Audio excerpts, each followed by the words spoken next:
Dear students, मैं Suresh Chandra Sharma, assistant professor political science. आज हम बात करते हैं कि कुछ विद्वान प्लेटो पर आक्षेप लगाते हैं कि प्लेटो प्रथम फांसीवादी थे।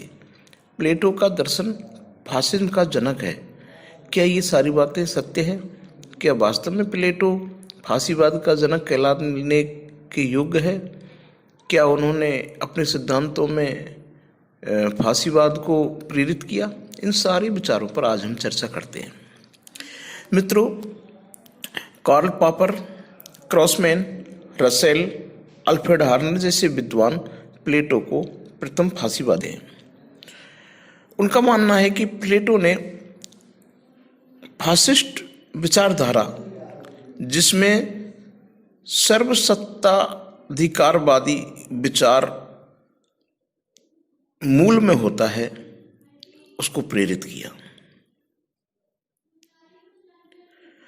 क्रॉसमैन कहते हैं कि प्लेटो का समाधान है प्रबुद्ध निरंकुशता। प्लेटो को इतिहास में प्रथम फासिस्ट कहा जा सकता है। तो इन सारी चीज़ों पर हम आज देखेंगे कि क्या प्लेटो को फांसीवादी कहना सही है।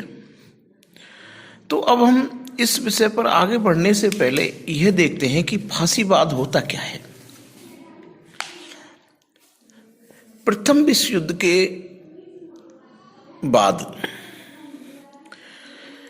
इटली में एक ऐसी विचारधारा ने जन्म लिया जो कि राष्ट्रवाद से प्रेरित थी। यह विचारधारा राष्ट्र को सर्वोपरि मानती है। इटली में लकड़ियों का गट्ठर और उसमें कुल्हाड़ी इस फासिज्म विचारधारा की पहचान थी। तो फांसीवाद जो है, उसके मूल बातों पर हम आज देखते हैं, चर्चा करते हैं कि फांसीवाद में सबसे बड़ी चीज होती है, सबसे पहली चीज होती है कि राष्ट्र सर्वोपरि। पहली बात, राष्ट्र साध्य है और व्यक्ति साधन है। व्यक्ति का महत्व राष्ट्र के सापेक्ष है। व्यक्ति की स्वतंत्रता, समानता, ये सारी बातें गौण हैं। जो बात राष्ट्र के हित में है वही बात सही है, और जो बात राष्ट्र के हित में नहीं है वो बात गलत है। यह फांसीवाद विचारधारा जो है, ये हिंसा, युद्ध और संघर्ष पर आधारित है। मुसोलिनी कहते थे कि इटली ने यदि अपना विस्तार नहीं किया तो इटली नष्ट हो जाएगा। इसका मतलब क्या है कि हमेशा संघर्ष में रहो। फांसीवाद जो है वो साम्राज्यवाद का प्रेरक है। फांसीवाद हिंसा पर आधारित है और फांसीवाद में व्यक्ति का कोई महत्व नहीं है। व्यक्ति का महत्व केवल तब तक है जब तक व्यक्ति राज्य के लिए उपयोगी है। आगे हम देखते हैं कि फांसीवाद में सर्व सत्ता अधिकार एक व्यक्ति विशेष या एक दल विशेष के हाथ में होते हैं। फांसीवादी विचारधारा के अंतर्गत जो नेतृत्व होता है वो ए से लेकर जेड तक सारी शक्ति अपने हाथ में रखता है। पूर्णतः निरंकुशता पर आधारित होता है। लोकतंत्र का विरोधी होता है। फांसीवादी विचारधारा सीमाओं के विस्तार में विश्वास करती है, और मुसोलिनी जैसे लोग जिन्होंने फांसीवाद को उत्पन्न किया या फांसीवाद को प्रेरित करके द्वितीय विश्व युद्ध की नींव रखी, ऐसे लोगों ने लोक लुभावने भाषणों से जनता में राष्ट्रवाद की भावना पैदा की, और यह राष्ट्रवाद उनका असली राष्ट्रवाद नहीं था। यह एक तरीके से अवसरवाद था। तो हमने समझा कि फांसीवाद जो है वो हिंसा, युद्ध, अराजकता, ऐसी स्थिति जैसे मतलब कानून व्यवस्था सारी की सारी सब कुछ एक व्यक्ति या एक समूह विशेष में डाल देता है, व्यक्ति को साधन मात्र बना देता है और राज्य जो है वो साध्य है।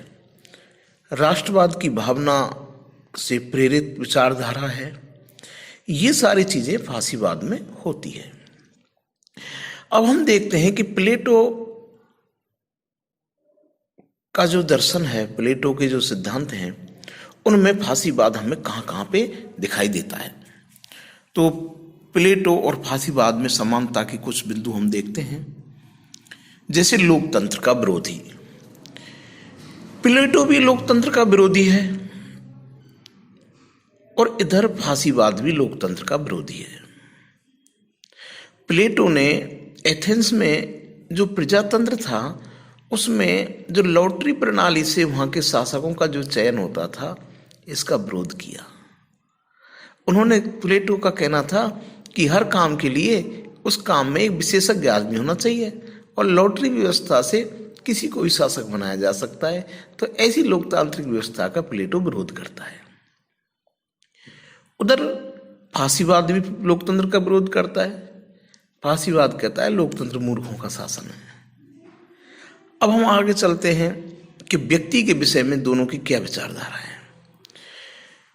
प्लेटो और फांसीवाद दोनों ही व्यक्ति को राज्य का अंग मानते हैं, राज्य का अंश मानते हैं और राज्य को व्यक्ति का वृहत रूप मानते हैं। मतलब व्यक्ति जो है वो राज्य के लिए है, व्यक्ति का अस्तित्व जो है वो राज्य के लिए है। व्यक्ति का अस्तित्व तब तक है जब तक राज्य है, अर्थात व्यक्ति साधन है और राज्य साध्य है। तो इसमें दोनों की समानता है कि व्यक्ति राज्य का सूक्ष्म रूप है। अब हम आगे देखते हैं शासक वर्ग की अधिनायकवादिता। प्लेटो का जो दार्शनिक राजा है वो सारे नियम, कानून, परंपरा, बंधन सबसे मुक्त है। दार्शनिक शासक पर कोई प्रतिबंध नहीं है, उसके विचार ही कानून है। इस प्रकार सारी की सारी जो प्रशासनिक शक्ति है वो दार्शनिक राजा के हाथ में होती है और इससे लगता है कि प्लेटो का दार्शनिक राजा अधिनायकवादी है। वहीं दूसरी ओर फासिस्ट जो है, फासिज्म जो है, फांसीवादी विचारधारा भी अधिनायकवाद में विश्वास करती है। यहाँ भी सत्ता जो है वो एक केंद्र में निश्चित होती है और उसका पालन करना सबके लिए जरूरी होता है। वहीं हम आगे देखते हैं कि प्लेटो और फांसीवाद दोनों ही राज्य को सर्वोपरि मानते हैं, सर्वोच्च मानते हैं। प्लेटो और फांसीवाद दोनों ही मनुष्यों की समानता की बजाय उनकी असमानता में विश्वास करते हैं। प्लेटो कहता है कि प्रत्येक व्यक्ति में अलग अलग गुण होते हैं, इसलिए हर व्यक्ति समान नहीं होता। कुछ लोग होते हैं जिनमें साहस होता है तो वो सैनिक बन जाएं, उनको सैनिक का काम करना चाहिए, उन्हें फालतू में उत्पादन में हस्तक्षेप नहीं करना चाहिए, शासन में हस्तक्षेप नहीं करना चाहिए। उसी प्रकार जिनमें बुद्धि की प्रधानता है उन्हें शासक वर्ग होना चाहिए और जिनमें इच्छाओं की प्रधानता है उनको उत्पादक वर्ग होना चाहिए। मतलब सारे मनुष्य इक्वल नहीं है, सब में कुछ विशेषताएं होती है और उन विशेषताओं के आधार पर, उन असमानताओं के आधार पर ही उनके कार्यों का निर्धारण, जिम्मेदारियों का निर्धारण होना चाहिए। उसी प्रकार जो फांसीवाद है वो भी कहता है कि हर कोई व्यक्ति शासन करने के योग्य नहीं होता। कुछ व्यक्ति होते हैं जिनमें शासन करने की कला होती है और कुछ व्यक्ति ऐसे होते हैं जो शासित होने के लिए ही पैदा होते हैं। इस प्रकार हम देखते हैं प्लेटो और फांसीवाद में दोनों में यह समानता दिखाई देती है। आगे हम बढ़ते हैं शिक्षा के विषय में। तो प्लेटो भी मानता है कि शिक्षा राज्य के अधीन होनी चाहिए, राज्य के नियंत्रण में होनी चाहिए। उधर फांसीवादी भी मानते हैं कि शिक्षा, कला सब पर राज्य का नियंत्रण होना चाहिए।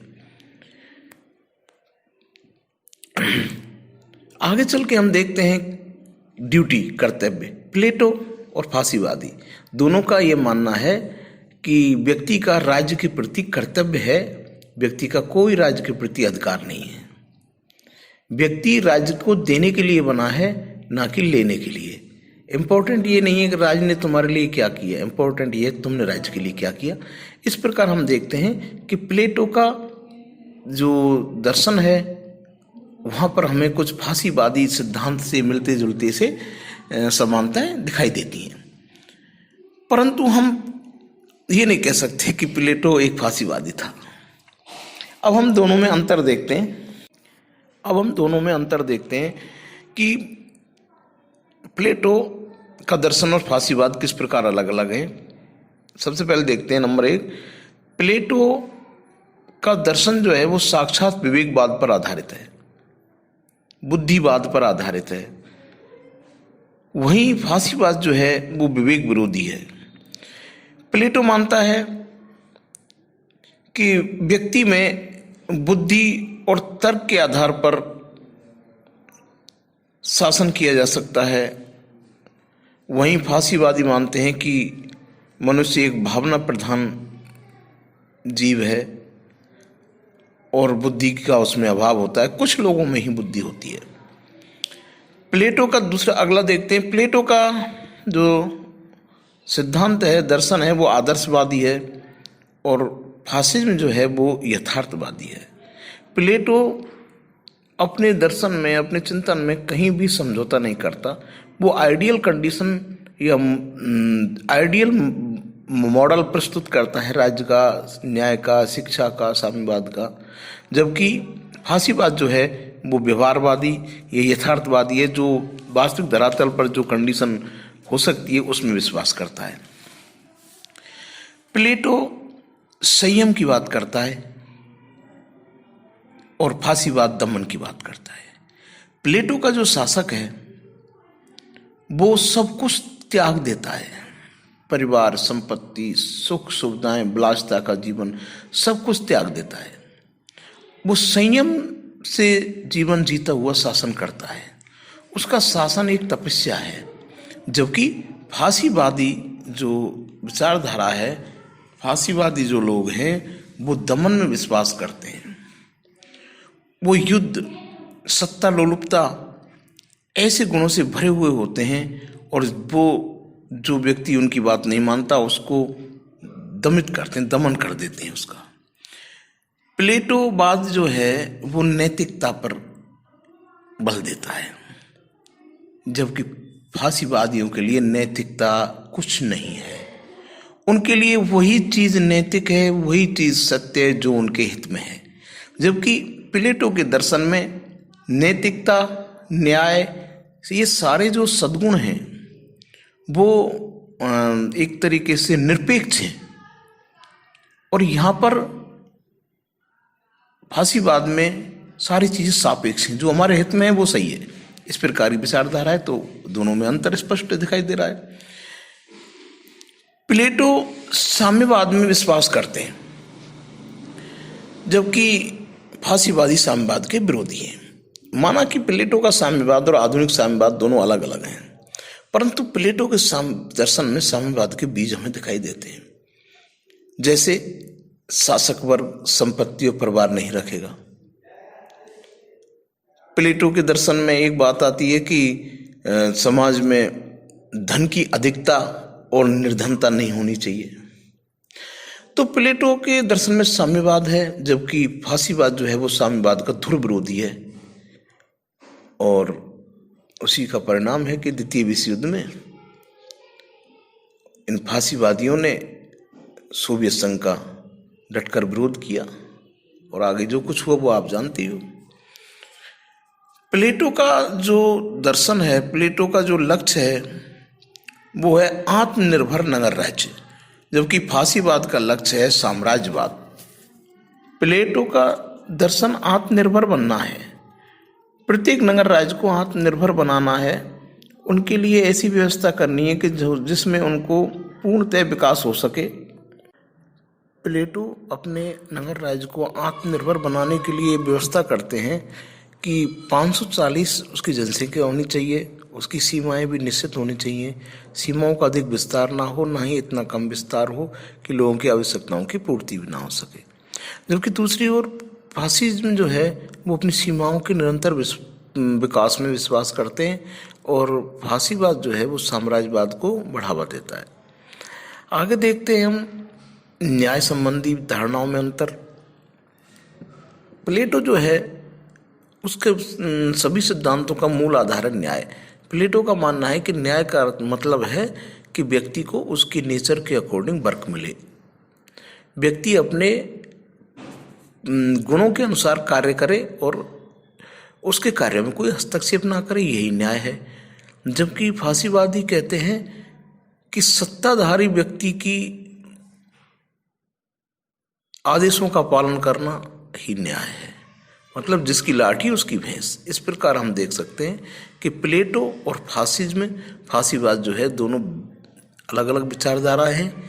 हाँ, प्लेटो के जो सिद्धांत हैं उनमें कुछ तत्व ऐसे हो सकते हैं जिन्हें कुछ लोग फासीवादी दृष्टिकोण से देख सकते हैं, परंतु कहाँ प्लेटो का आदर्श सुंदर साम्राज्य,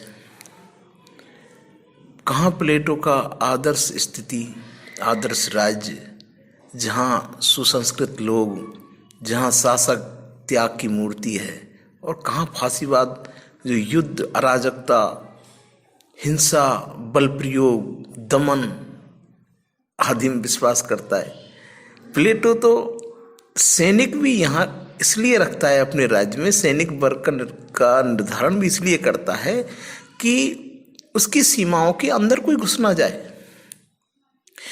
वो शांति व्यवस्था बनाए रखने के लिए सेना रखता है, ना कि किसी पर युद्ध करने के लिए। प्लेटो अपने जो सेना है, उसके जो सैनिक हैं, उन सैनिकों को वॉचमैन की भूमिका देते हैं, जबकि फासीवाद का जो रूप है, उसकी जो सेना है वो साम्राज्य विस्तार, सिकंदर की जैसी सेना है जिसका लक्ष्य है साम्राज्य का विस्तार करना। इस प्रकार हम कह सकते हैं कि प्लेटो का दर्शन फासीवाद से बहुत दूर है, और जो लोग प्लेटो पर फासीवादी होने का आक्षेप लगाते हैं वो उनके सिद्धांतों के वास्तविक अर्थ को, वास्तविक पर्पज को नहीं समझते। Thank you.